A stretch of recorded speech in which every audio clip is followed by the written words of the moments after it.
Consumer robotics had a watershed moment just a few days ago when Autom, the robot weight loss coach, was launched at Dublin Web Summit.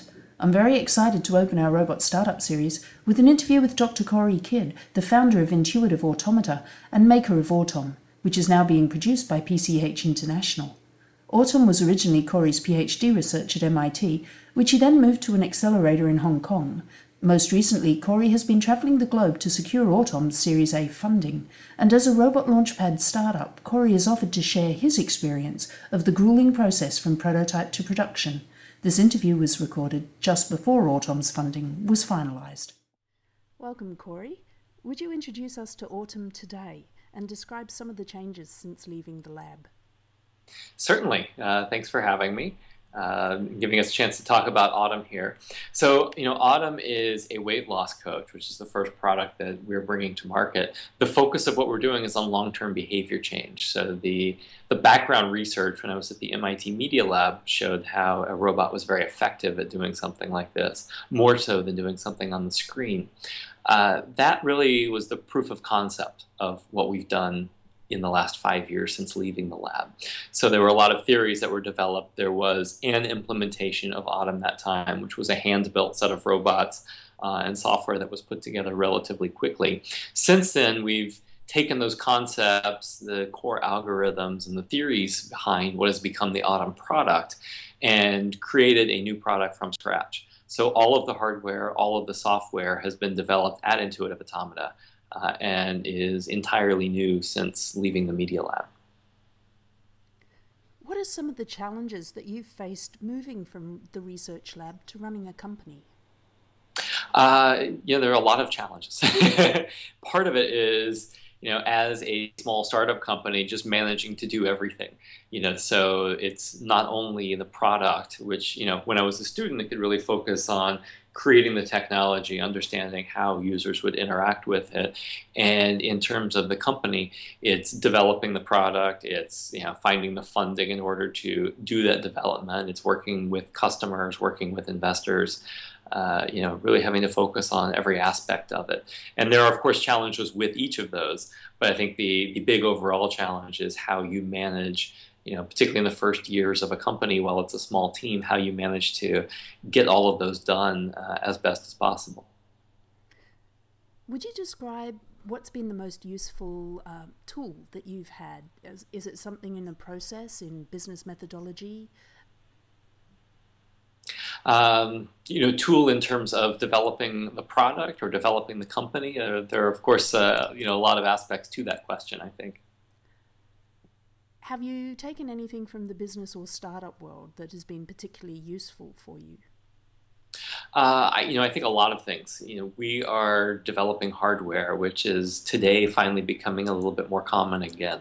When we started the company 4 years ago, it was definitely not so common, and that was a challenge in terms of not having a big community of people to work with around developing hardware products.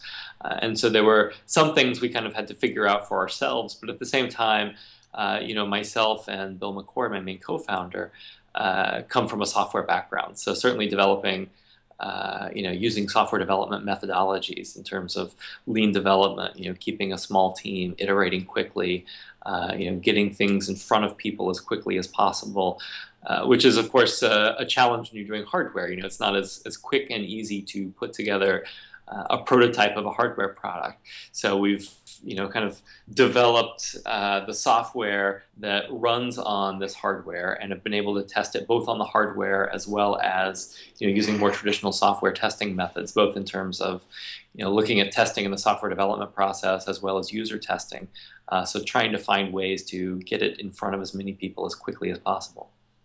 Would you like to elaborate a little bit more about some of the ways you've gotten Autom in front of people as quickly as possible without necessarily having the hardware, or perhaps some of the other tricks for making the hardware do some of the things that maybe it's not yet doing?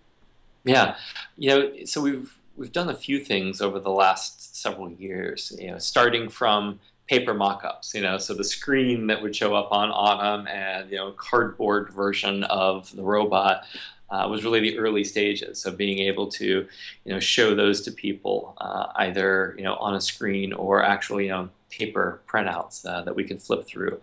Some of those went, on a whiteboard for us to think about the conversation. So she's talking to people, and there's so many different things she can say, being able to mock up a conversational flow.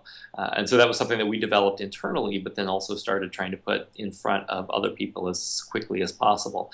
So the robot itself is based on Google Android. So one thing that we've been able to do in the last 6 months is, Google Android tablets are now much more readily available. So it's a product that's new to the market in terms of the life cycle of development of the robot. So that's something that in recent months has allowed us to run the software on there and get that in front of people while we're still getting the hardware into production. So we have one prototype of Autom right now that we're using to show to people to demonstrate how she works, and then running the software on tablets so that we can use it every day and expand the number of people that we can get to use it on a regular basis. How have you developed your metrics for feedback when you've taken things to people? What kind of information have you looked for? We look at a number of different things. Some of it is just very simple. Do people understand what's going on, how to use it, how to respond to it, and looking at what sort of feedback they give. Consumer Robotics had a watershed moment just a few days ago when Autom, the robot weight loss coach, was launched at Dublin Web Summit. I'm very excited to open our Robot Startup series with an interview with Dr Cory Kidd, the founder of Intuitive Automata and the maker of Autom, which is now being produced by PCH International. Autom was originally Cory's PhD research at MIT, which he then moved to an accelerator in Hong Kong. Most recently, Cory has been travelling the globe to secure Autom's Series A funding, and as a Robot Launchpad startup, Cory has offered to share his experience of the gruelling process from prototype to production.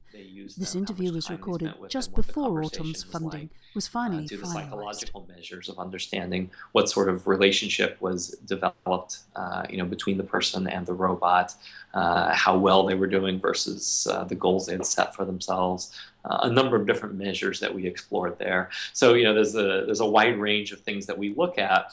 A lot of metrics that are borrowed from psychology that we use in human-robot interaction, as well as user testing, user experience aspects that are borrowed from human-computer interaction. So I think there are a number of things that are quite important when it comes to looking at how people interact with a robot and why. It sounds as though you've had to cover quite a few fields. Have you built out your team to factor that in, or has this been a really big learning curve for you personally? We're just starting the process of really building out from the core team right now, and that we will be doing over the next 6 to 12 months. The advantage I think that we have is this is what I have done my master's and PhD work on. So I've had the opportunity, on the academic side of things, to really understand and develop a lot of these methods for testing. And then, as I mentioned, myself and one of my co-founders have software development background. So certainly understand at least some of the HCI processes that we've been able to use in this as well. Now, I've heard that a VC told you that Autom was too much of a robot for them and that they'd fund you if you made a phone app instead. Yet, I've certainly heard that one more than once, yes. Obviously, there's a lot of value in Autom's intelligence. Why did you stick with an embodied robot? And what value does the physical hardware add? Well, I think the best way to answer that question is just by talking about some of the background research. So I've been working at the intersection of technology and healthcare for about 13 or 14 years now. When I went back to grad school a little over a decade ago, I started with working with interactive robots, but took kind of a fresh perspective from them, not looking at them for any particular application, but trying to understand the basic psychology behind why people interact with robots and what's happening during that interaction. And in general, those studies took the form of looking at people interacting with a physical robot or people interacting with a character on a screen that was designed to look similar. And what we saw overall were two major differences. So one is that a robot is more engaging. But more importantly, once someone is engaged, that engagement lasts for a much longer period of time versus doing the same thing with an agent on the screen. And the other thing that we saw was when you're trying to convey information to someone, the information is seen as more credible and more informative when it's coming from a physical thing versus an identical looking character on a screen in the same voice. And what we know is this actually parallels what we've learned about human interaction. So when we're face to face with someone, we find that person more credible, more believable, more trustworthy. We're more likely to remain engaged with them than doing the same thing over Skype as we are now, or over the phone, or some other mediated form of communication. It's the same reason that I spend a lot of my time on the road. So as you mentioned, we're based in Hong Kong, but I spend about half my time in the US with customers, investors, and partners. That face-to-face interaction just makes a real difference. And so, looking at those basic psychological studies of people interacting with robots, I looked at the broad healthcare application of that being that of behavior change. So behavior change is about helping convince someone of something, but then more importantly, getting them to stick with whatever that change is over a long period of time. And what I saw from these basic studies was that doing that with a physical robot was much more effective than doing the same thing on a screen, be that a laptop, a tablet, a phone. There's something about that physical presence that makes a real difference. So for the applications that we're building, starting with our weight loss coach, but moving in towards more medically focused applications around chronic disease management or medication adherence, a lot of other health-related applications that we're working towards. When we look at those, the efficacy is obviously very important. And we've seen that having that physical robot is much more effective over the long term than doing the exact same thing on a mobile phone or a tablet or a laptop. So there's a real psychological and medical reason for using the robotic interface as opposed to doing the same thing purely in software. So you see a future for medical technology or health tech is really in embodied devices and interactions with those devices. Well, I think for certain health-related applications, so again, it comes down to, for us, looking at behavior change applications where one of the big challenges is, if I'm trying to make a change, to be able to really stick with it over time. One thing we know about, ourselves as people is we tend to be great at making changes and absolutely terrible at sticking with them. This is a great thing to talk about around February 1st when we've all just broken our New Year's resolutions, right? So they typically last 3 to 4 weeks. It's pretty short-lived. But having that coach, that social support in the form of a physical agent actually makes a big difference in helping me stick with something I'm trying to do. So that's the type of application that we're working on. Obviously, there are a lot of other healthcare related challenges. I think some of them are very amenable to this kind of technology, and some of them there are probably other approaches, either using technology or people, that might be more effective. So we really look at where this technology is effective and try to apply it there. Okay, now you mentioned that you're based in Hong Kong now, but you're traveling around the States quite a lot, quite frequently. Yes. Would you like to elaborate on the journey that led you to Hong Kong, and if you've got any tips for other startups who might be in the same position? Sure. So when we were setting up the company 5 years ago, we looked at staying in Boston, where I was at the time. I looked at coming to Silicon Valley, a few other places. I waited a few places around Asia as well. Hong Kong was attractive to us for a couple of reasons. One is the proximity to manufacturing. So being able to work with factories, electronic vendors, to be able to produce first a prototype and now the product relatively quickly, inexpensively, and high quality. There was certainly an advantage to being there.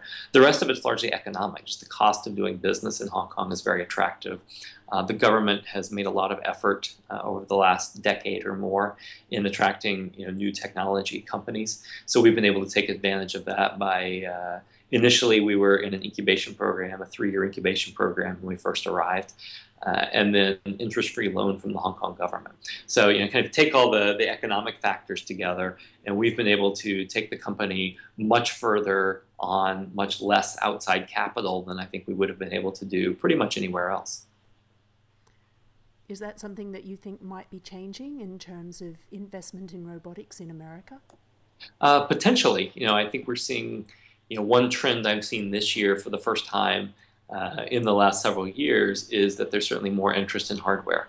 What I've seen so far is that there's a lot more talk than investments, but it's certainly moving in the right direction. We are seeing investments made in this area, both hardware in general and robotics more specifically have started to become more attractive to investors.